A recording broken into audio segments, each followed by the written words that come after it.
Gəncənin Vəli Xuluflu küçəsində Vaz 2106 ilə Mercedes toqquşub. Vazın sürücüsü Eldar Mahmudov və sərnişini 58 yaşlı Fikrət Kərimov hadisə yerində dünyasını dəyişib. Digər sərnişin 53 yaşlı İradə Hüseynova isə müxtəlif dərəcəli bədən xəsarətləri ilə Gəncə şəhər təcili tibbi yardım xəstəxanasının reanimasiya şöbəsinə yerləşdirilib. İlkin müayinə zamanı xəstənin sol göz almasının travmatik qopması və sol budun orta üçdə bir hissəsinin qapalı sınığı. Xəstənin vəziyyəti ağır olduğu üçün reanimasiya şöbəsinə yerləşdirilmişdir, okulist çağırılmışdır, hal-hazırda müayinə olunur xəstə.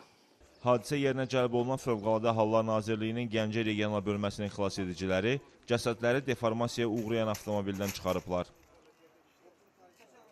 Daha bir qəza Bakı-Qazax magistralının Gəncə şəhərinə giriş hissəsinə baş verib. Hadisə şəhərin Nizami prospektində qeydə alınıb. Bakıdan Gəncəyə gələn Mercedes Vita və Hyundai Elantra markalı avtomobillər toqquşub.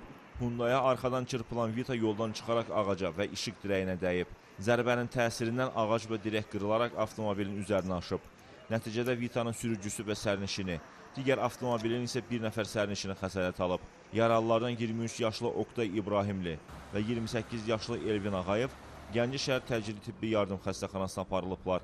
Oqtay İbrahimovun vəziyyətinin ağır olduğu reanimasiya şöbəsinə yerləşdirildiyi bildirilir. Digər yaralının müalicəsi travmatologiya şöbəsində davam etdirilir. 38 yaşlı Vüqar Qurbanova isə hadisə yerində ambulator yardım göstərilib. Qəzaya yüksək sürətin səbəb olduğu deyilir. Hər iki faktla bağlı araşdırma davam etdirilir.